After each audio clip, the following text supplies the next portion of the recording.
Mesdames, Messieurs, vous savez que jusqu'en 2010, le terme de perturbateur endocrinien n'existait pas, ni sur Internet, ni sur Wikipédia, et encore moins dans les revues scientifiques ou de la médecine.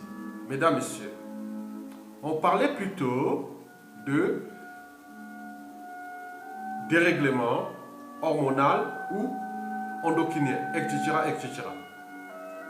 C'est à ce moment-là que j'introduisais le néologisme perturbateur endocrinien dans le forum de l'ancienne version de l'un de mes sites,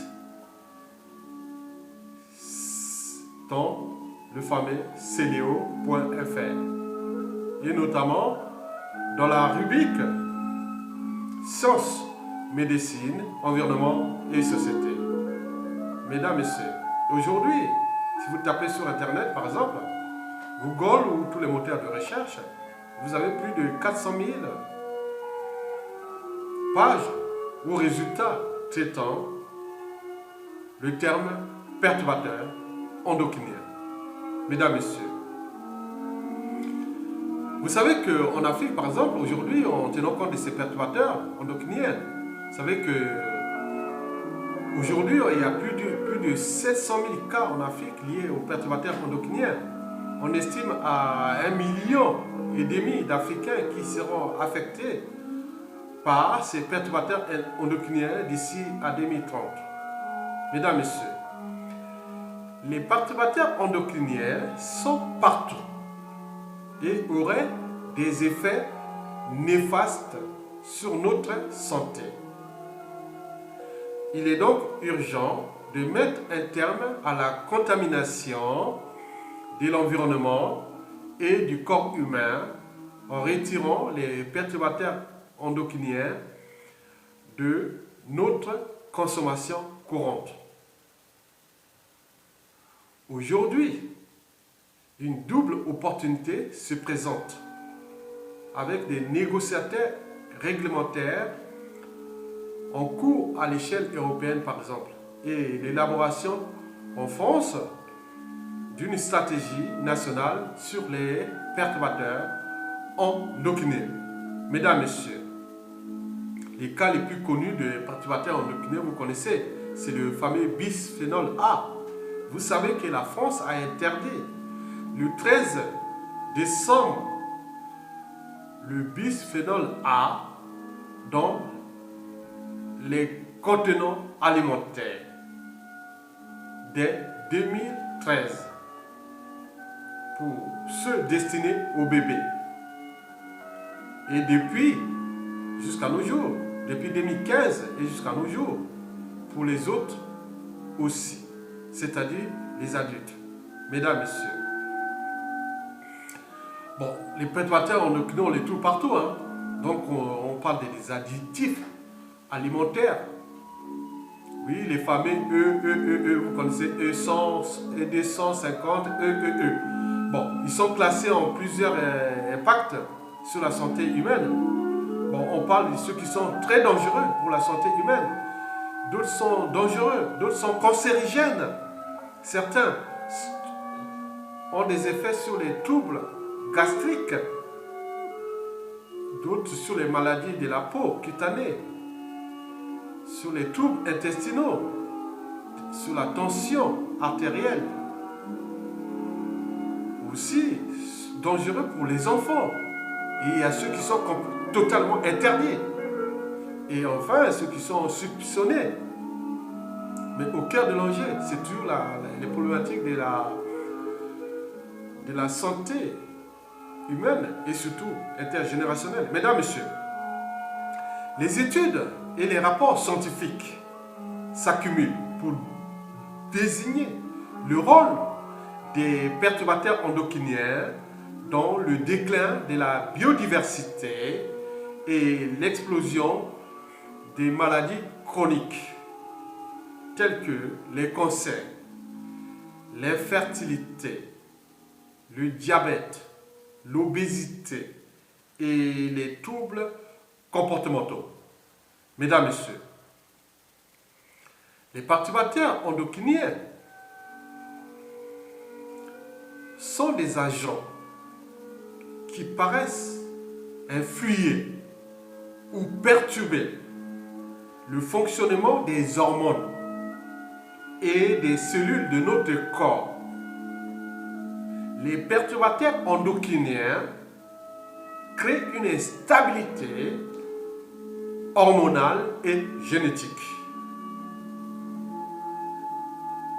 Cela s'accompagne d'un dérèglement des mécanismes génétiques, hormonaux et cellulaires fondamentaux. On a pu par exemple voir les cas les plus connus étudiés des perturbateurs endocriniens. On a pu par exemple voir les mollusques marins,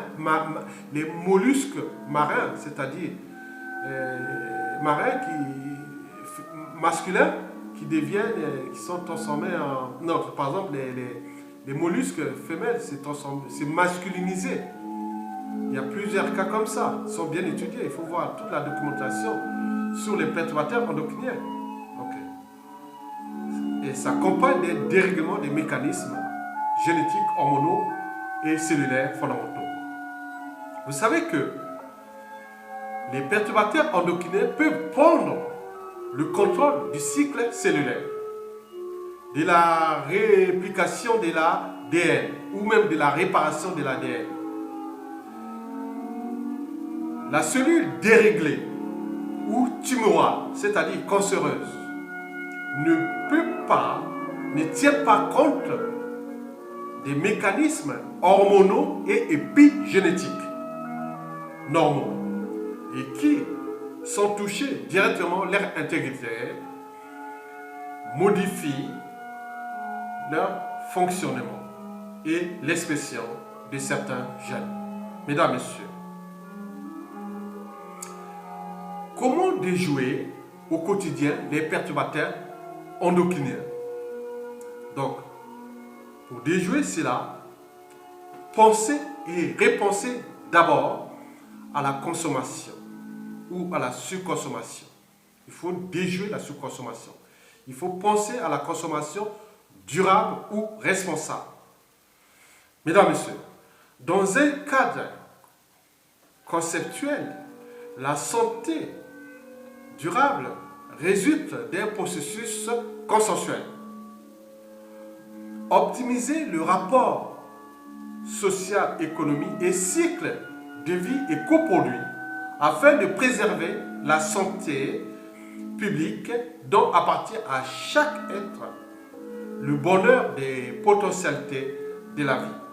Mesdames, Messieurs, la consommation durable ou responsable est l'application de ce principe à la partie des filières économiques et écologiques qui peut être sous le contrôle et la responsabilité des citoyens. Mesdames, Messieurs, la consommation durable entend ainsi contrôler les chaînes ou circuits de production et de commercialisation des produits alimentaires ou des consommables, leur impact sur les environnements et la santé des consommateurs sur différentes échelles, individuelles, locales, nationales, continentales et planétaires. Mesdames, Messieurs, cette contre-réaction que les consommateurs responsables de leur santé et de leur environnement local et solidaire, de la stabilité de l'environnement planétaire, constitue un immense pouvoir politique de rénovation de l'économie de marché. Mesdames, Messieurs, la consommation durable ou soutenable, je dirais responsable, fait appel à ce que j'avais d'ailleurs introduit dès 2010, le concept savoir d'achat, contre l'idéologie pouvoir d'achat.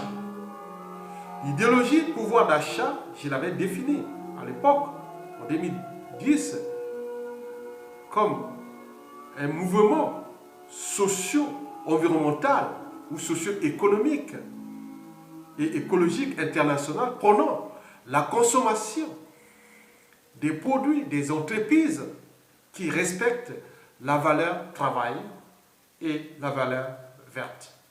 Mesdames, Messieurs,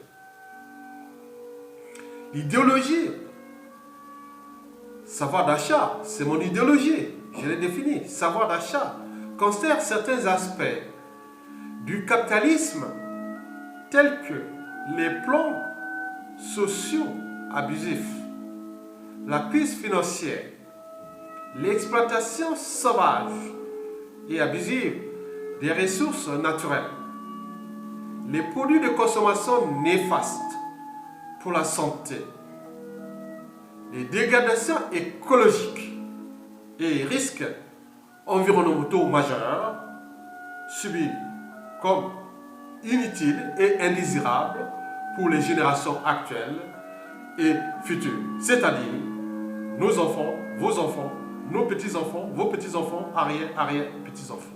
Mesdames, Messieurs, on ne vous demande pas de vous préoccuper, on vous demande, je vous demande d'ailleurs, je vous demande de vous préoccuper de ce qui est dans le produit, sa qualité, sa traçabilité et son cycle de vie, c'est-à-dire de la production au transport, puis à la consommation et enfin au rejet des déchets produits sur l'environnement. Parce que toute activité humaine, quelle qu'elle soit, génère son lot de déchets.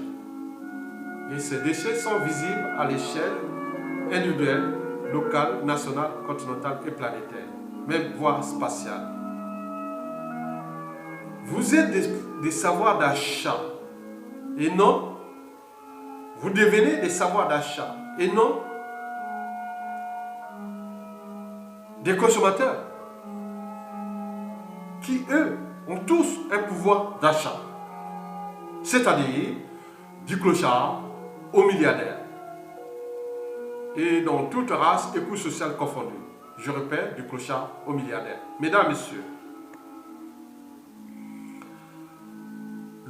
le savoir d'achat connaît à peu près le cycle de vie du produit auquel il adhère.